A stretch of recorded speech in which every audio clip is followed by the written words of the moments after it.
Today we're going to be having a great demonstration on our eligibility and suitability tools that are available on ATIM.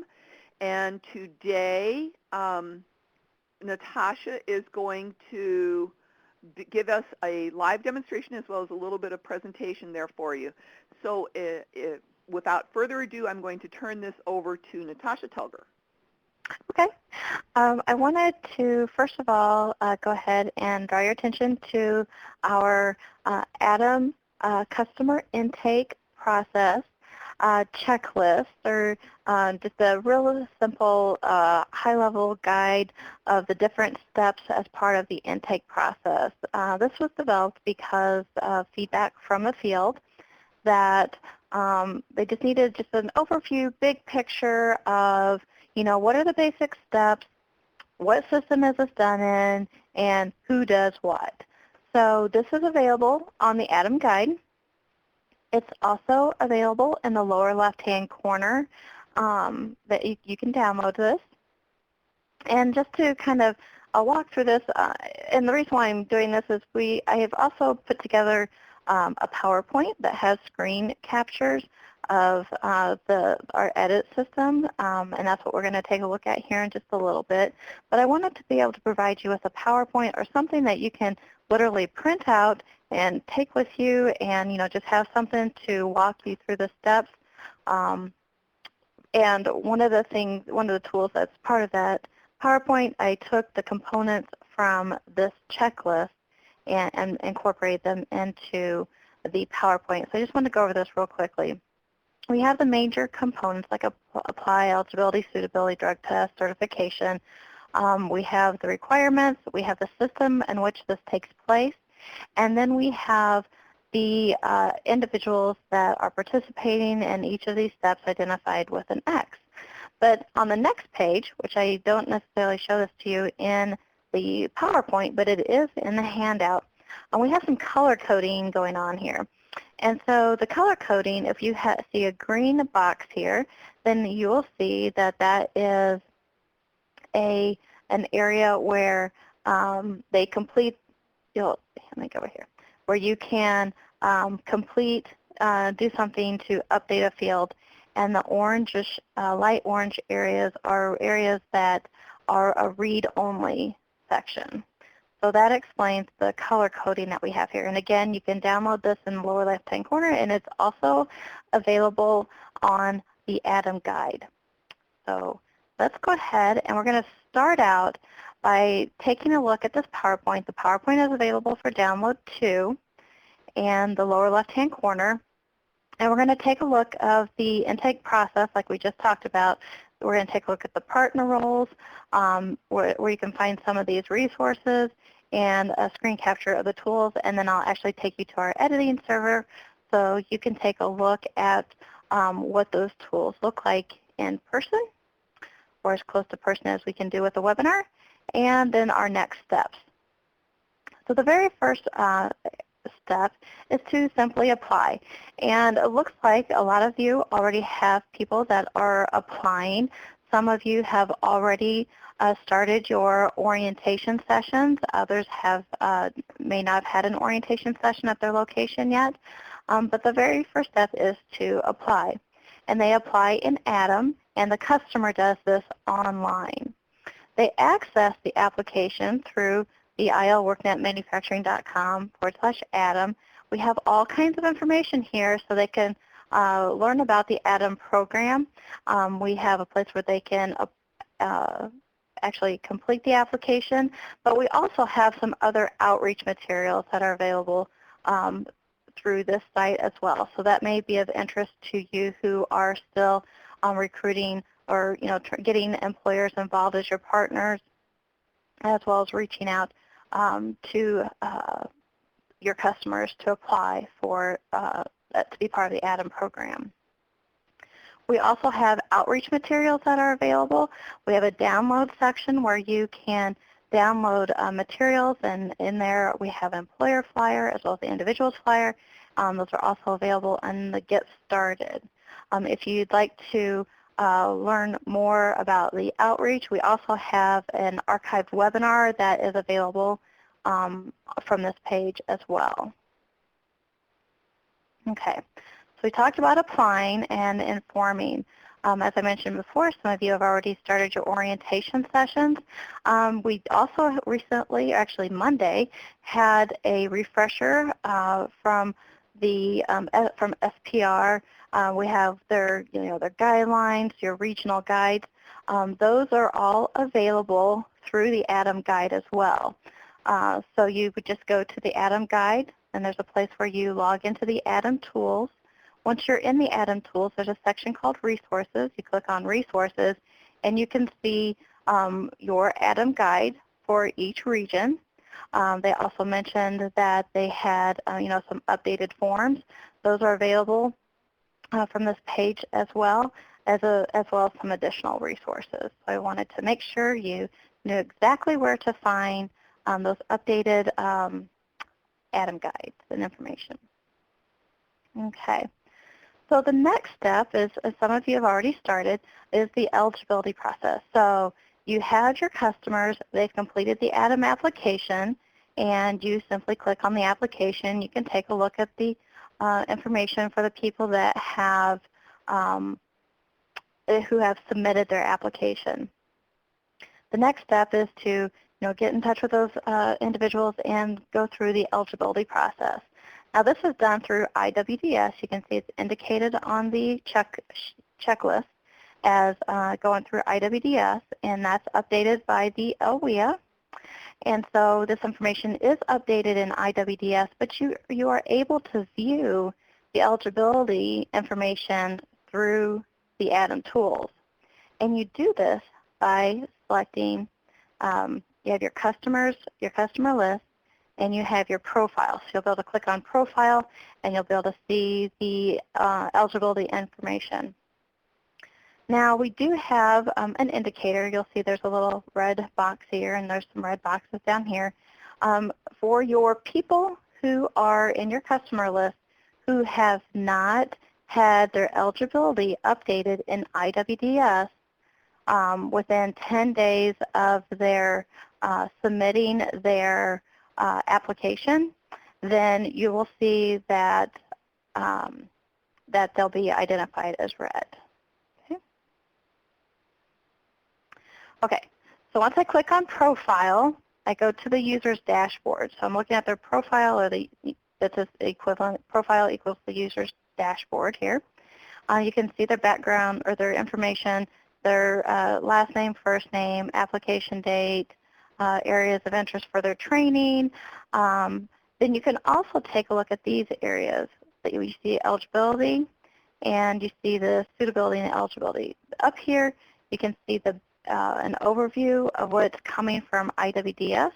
And if we click on the link to go to eligibility, the suitability eligibility, then you'll be able to see more detailed information.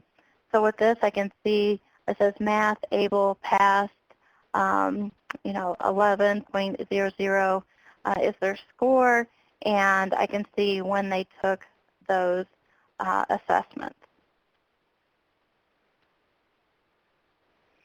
Okay, I do see that there's a question from Mike Happenthal. If we determine a person is not WIA eligible, do we enter something on IWDS? My understanding is that you can indicate that they're not eligible in IWDS. Okay, and Kathy, it says must pass both math and reading does not make them ineligible. If does not make them ineligible if they don't. I thought remediation could be part of the program. Yes, from based on the past information that Michael Baker has provided, they do have to have a minimum of a 6th grade reading level. And yes, they can go into a bridge program, but one of the things that they, since it is an accelerated training for LMI manufacturing program, what they really like to do is, you really want to have somebody that is, at a higher level. I would say to start out with, to get them in the program and that's really where, you know, you want to focus on those people. Those would be really good candidates. But it's not to say that a person who, you know, only has, you know, the 6th grade reading or math level, it doesn't, they're still eligible to participate. What Mike Baker has been saying, just to piggyback off of what Natasha said, is they need to be able to get to the required level rapidly. So if they're low in both reading and math, it may not work effectively for the speed of what they want to accomplish. If they're low in math but high in reading or vice versa, then it might be okay to get them through fast enough into the basic increase in the reading or math, so it might be able to work for that. Okay, thank you. Okay. So then the next piece that we have, the eligibility, now we're looking at suitability. You can administer optional assessments. So there was a variety of assessments that are offered in Illinois WorkNet. I know some areas have developed some of their own suitability assessments, and that's fine. To enter those, the results of those assessments, you simply click on the suitability and eligibility link, and it provides you with a section for optional assessments. We did go ahead and pre-populate this list with some assessments. So we have the interest inventory, we have NOCD, we have the work keys, we also have, you know, the torque information. We also have some CNC, welding, logistics type questions that are also available through the ATIM tools, the authenticated user section. So if you provided any of those types of assessments, you could simply select them from the list, and then you identify if it's pass or fail. In some cases, it's an assessment that's not necessarily graded, and then you can enter in a date. We also have an option for other, and so if you select other, then you'll have the opportunity to identify what that other assessment is, because once you select your assessment, identify if it's pass, failed, enter in the date, then once you save that information, then you'll have a full listing of all those optional assessments that have been completed. So you can add them, you can remove them, you can re-add them in.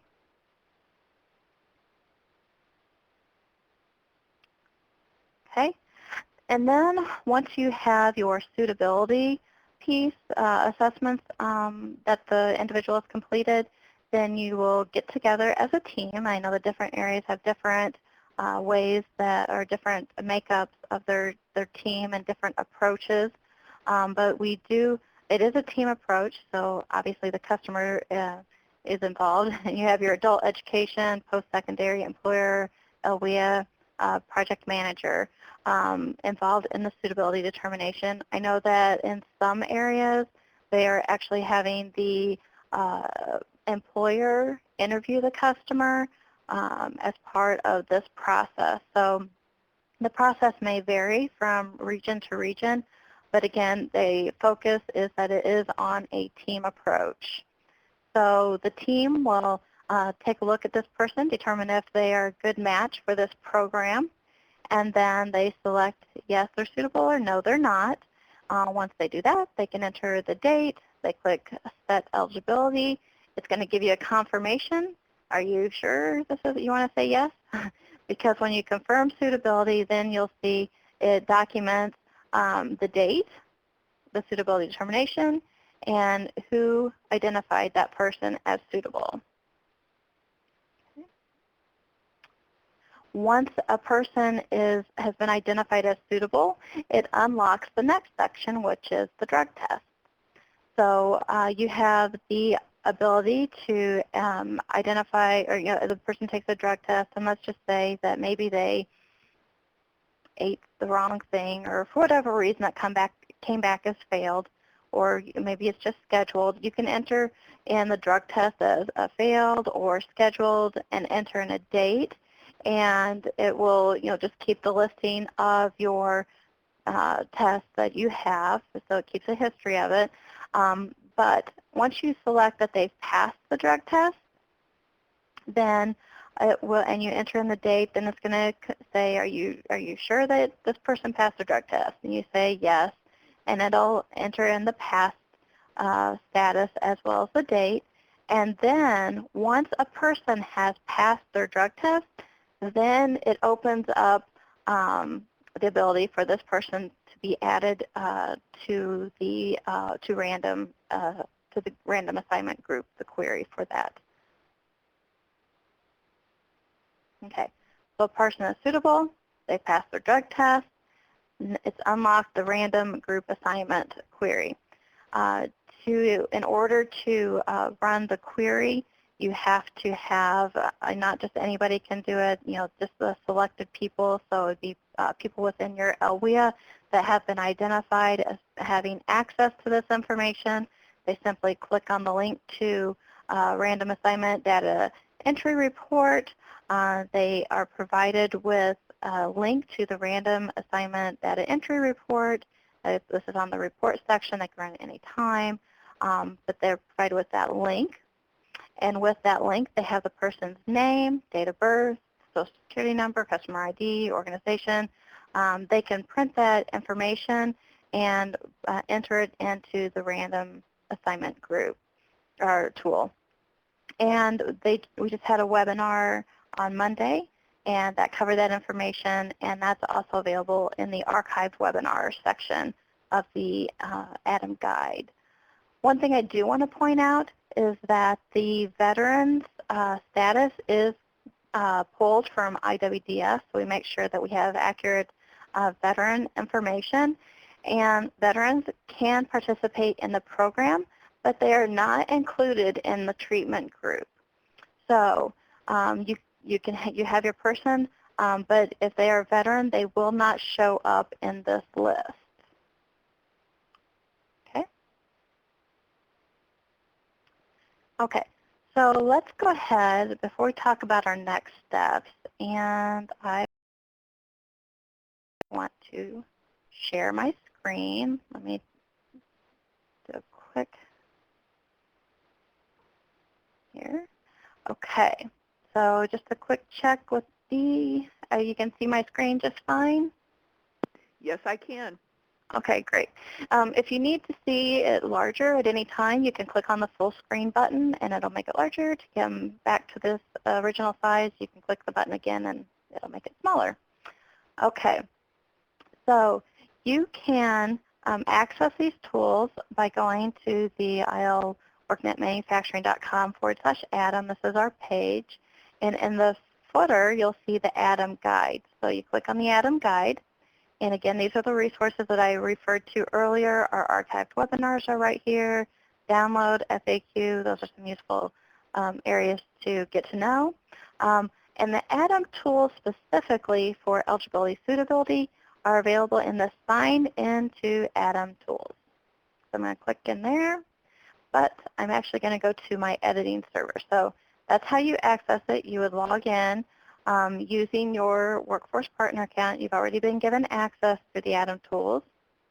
And once you log in, you will see your list of people. And this is an example of being able to see multiple regions.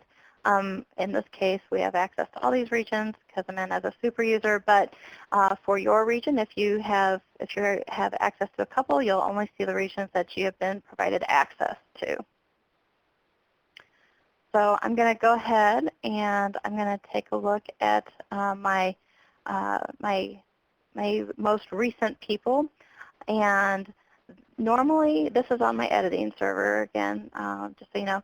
But normally, this red mark right here will mean that this person has submitted their application, and it's been over 10 days since they submitted their application, and their eligibility has not been updated, just so you know.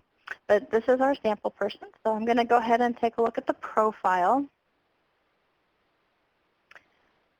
On my profile, again, I can see their information. I can see the assessments that have come from IWDS.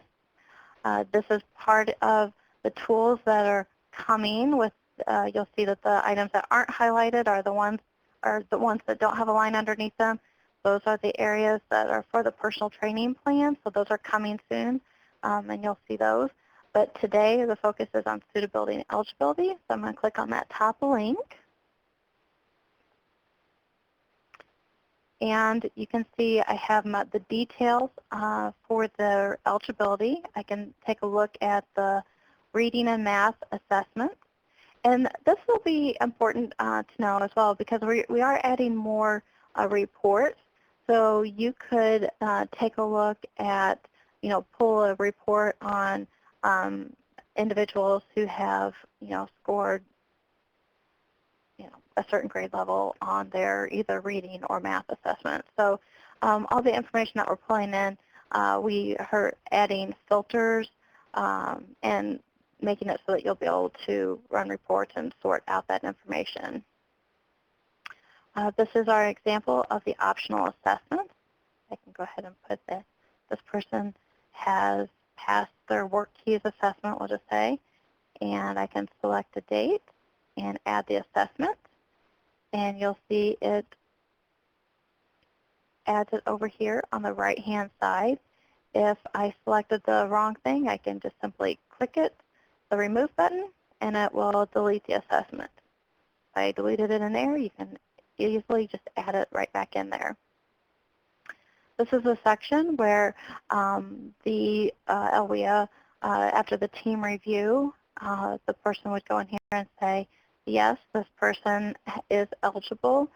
This is the date that we determined they were eligible. And yes, I want to say that they're eligible. So it recorded the information. And this is the example. It says that D said that this person was eligible. Once they were eligible, it unlocked the drug test. So I could put in an example of how this person passed the drug test. And then it generates unlocks the area for random group assignment. So I can just simply click on this link and it would run the report for random group assignment. Natasha, can we go back to the suitability area where you were? Get me to select, I can go back to another person that maybe it doesn't have their suitability selected. I can show you that. But go ahead. My question would be, though, is any of this information being put into this report from IWDS? Yes, eligibility being entered through here? No, eligibility is coming from IWDS. All right, and then the suitability is coming from the team? Yes. Okay. Yes. Yes, exactly. And so this is what, it's just simply yes or no. You enter in the date, and then you say set eligibility. And their eligibility would be set after the team reviews the information and determines as a team that they are eligible for the program. Okay, are there any questions?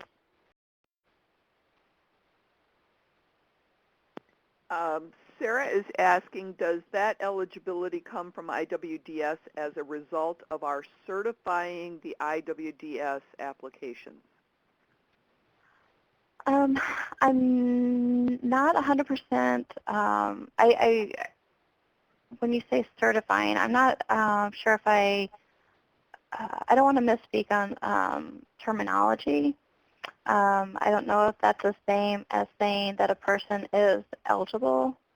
When you go through the IWDS system and you mark them as eligible, that you have I would assume it's certifying that yes, they are who they say they are. They are not a veteran.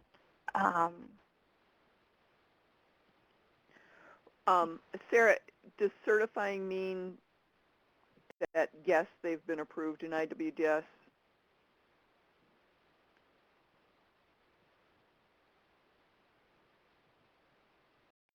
since both Natasha and I don't work in IWDS, it makes it a little bit difficult to understand that term.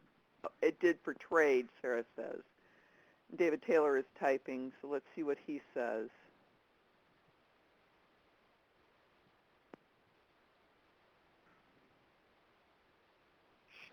All right. You know what we can do is find out from Jerry if that's the correct term, and then when in the FAQ we can add that with the correct answer. So check back with FAQ, and or next Tuesday we will have an answer for you for the technical assistance webinar. Yeah.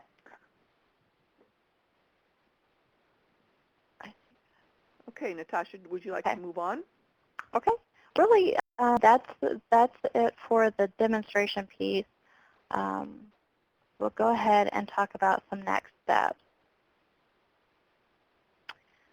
With the next steps, we have, you have your process locally for your reviewing the application, suitability assessments, and so forth, and going through that process. Now, the next step is we need to make sure that all of your team members are identified. So you'll have your adult ed, you'll have your post-secondary, you'll have the employer. Of course, your LWIAs are already identified, and then your project manager. And those people make up your team, and so they will need to be part of the personalized training and employment plan. And we do have a document, and this is put up on the ATIM guide as well. Let me open this up here where I can see it. And it identifies the next area that we're going to get into is we're going to take a look next at the different parts of the personalized training plans. We have expanded bridge, optional training, technical training, and job opening placements. So those identify the team members, and as you can see, the different team members are involved in this process of approving the personalized training plan. So it is important that we do have those team members identified before we get to the personalized training plan. So what we need you to do is identify at least one person for each of those partner types. If you more, that's fine. You can add them over time, but we do ask that you have at least one person for each partner type. And then we need to make sure that they have a workforce partner account. For example, if they're adult ed, post-secondary, LWIA, they need to have an Illinois WorkNet workforce partner account. If they're an employer, then they can have an employer or business account within Illinois WorkNet. And then we need to know who those people are and what is their role, what is their partner type. So identify them as either adult ed, post-secondary, employer, and also let us know which region they should have access to. I know that some local workforce investment areas have access to multiple regions, so we just want to make sure that we're giving access to the correct, for each region to the correct person. So please do identify that and send that information to info@illinoisworknet.com. Lacey's collecting all that and tracking it, so we make sure we don't forget anybody, or we don't want anybody to fall through the cracks. And then whenever we have that information, as we get the information, then Lacey is providing them access to the ATIM tools based on their partner role and their region. So those are our next steps. Do we have any questions?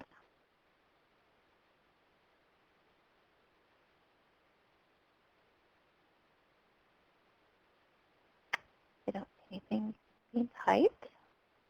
I guess one of the questions would, I would imagine that some of you may have is, well, when do we actually get to see this? Is this live right now? We are finalizing the testing. We do have some additional tests that we want to run just to make sure that our especially important section is the random assignment. We want to make sure that we've tested it out in multiple different, scenarios so that the correct people, we can verify that the correct people are being added to the random assignment report. So this eligibility suitability piece will be finished by the end of this week. Natasha, we do have a question on whether ATIM grant will pay for drug tests. And I'm looking at the FAQ right now, and we have it referencing that it's probably going to be required universally by the employers, but it doesn't say whether or not we'll cover it. So we're going to need to get back to you with an answer, David, about the drug tests.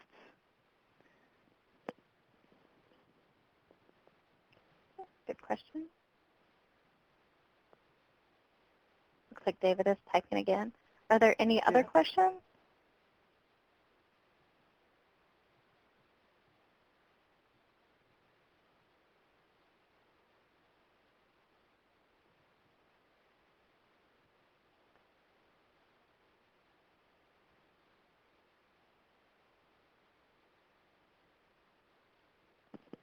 Okay.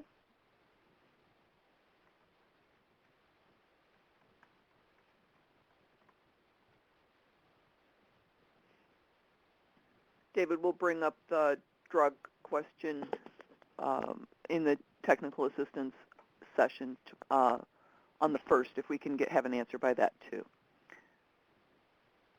Okay. Yep. I see David entered another question, so we'll add that one to the list as well. So, okay. Well, thank you everyone for joining us. If we don't have any other questions, then we will hope to see you at our technical assistance webinar. Is that one on Tuesday? Is that right? Tuesday at 10 a.m. All righty. October 1st. Okay. Well, thank you.